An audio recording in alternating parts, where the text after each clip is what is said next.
Magandang gabi po sa ating lahat, mabiyaya at mapagpalang gabi po sa bawat isa sa atin. Nais ko lamang po pasalamatan po ang atin pong SMDP Pastoral Chairman sa kanyang masigasig na sa pagganap ng kanyang tungkulin, si Chairman Teacher Luis Miguel Felipe.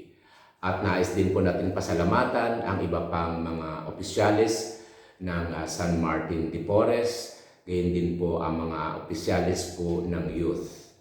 Muli, salamat po Pastoral Chairman, Teacher Luis Miguel Felipe, at salamat din po sa ating San Martin de Porres Youth Chairman kay Christian Simanis. So muli po nais po natin ipaalaala, tayo po ay nagkaroon po ng mga opisyalis mula pa po ng nakaraang taon at ang atin nga pong itinalagang Pastoral Chairman ay si Teacher Luis Felipe, si Teacher Luis Miguel Felipe at ang iba pang mga kasamang opisyalis na itinalagan natin nakaraang taon at iyon din po sa ating youth officers. Ang tinalaga po natin na nakaraang taon po na SMDP officers po ay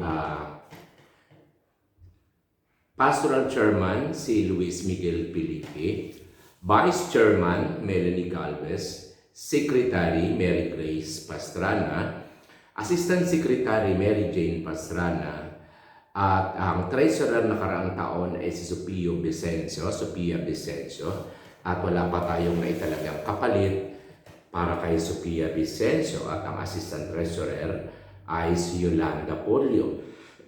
Ang ating pong auditor ay si Rosemary Mola, at yun din pong ating liturgy head ay si Ninita Iya, at yun din po ang ating music ministry head na si Yolanda Polio, at ang ating altar server head ay si Jeffrey Vicencio. At gayon din po para po sa ating itinalagang youth officers ng nakaraang taon, ang ating pong youth officer chairman ay si Christian Simanis, at ang vice chairman ay si John Paul Baon. Ang secretary po ay si Cassandra Tabangin, assistant secretary Mary Rose Pastrana, treasurer Divine Padin, assistant treasurer Marilyn Pastrana, at ang auditor po ay si Carl Tabangin.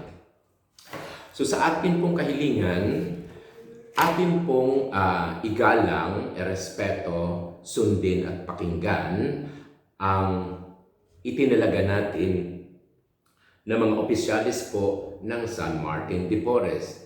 Sila po ang ating konsultahin, sila po ang ating sangguniin, sila po ang ating tanungin sa mga desisyon na kinakailangan.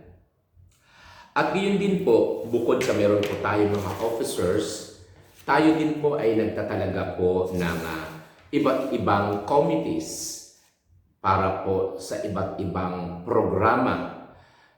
Nagkakaroon po tayo ng mga committee chairman, nagkakaroon po tayo ng mga coordinators. Katulad halimbawa po, itinalaga ko po sa ating bilang chairman, bilang coordinator para po sa ating prayer meeting, Bible study, Bible sharing every Saturday si John Paul Baon. So sa ganito pong programa, muli po itinatalaga po natin si John Paul Baon na siya po ang maging coordinator at siya po ang maging chairman po ng committee para po sa pamamahala at pag-aasikaso po sa ating mga prayer meetings, Bible study o Bible sharing. Para po sa mga youth programs and activities, konsultahin po natin si Christian Simanis, at ganyan sa Vice Chairman po, John Paul Baon, Cassandra Tabangin, Mary Rose Pastrana, Divine Padin, Mary Jean Pastrana at Carl Tabangin. para po sa paglago at pag-unlad, para po sa magiging programa at kasalukuyang programa po ng mga youth ng San Martin de Porres. Tayo po ang mga pastoral po ay tayo po ay susuporta at tutulong po para sa ikalalago po ng mga kabataan ng San Martin de Porres. At muli sa atin pong youth programs at activities, ang nangunguna po dito si Christian Simanes. Sa kanya po tayo sumangguni, kumonsulta at magtanong.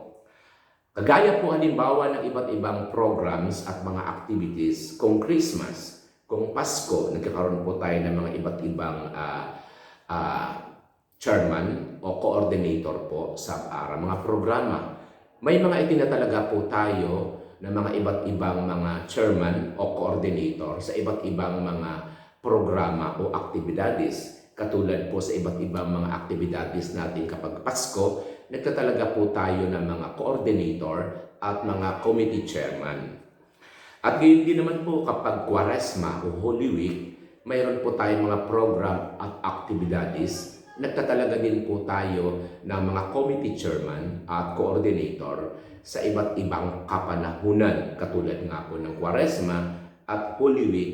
So meron pong nakatalaga din na mga chairman sa ganong committee at mga coordinator.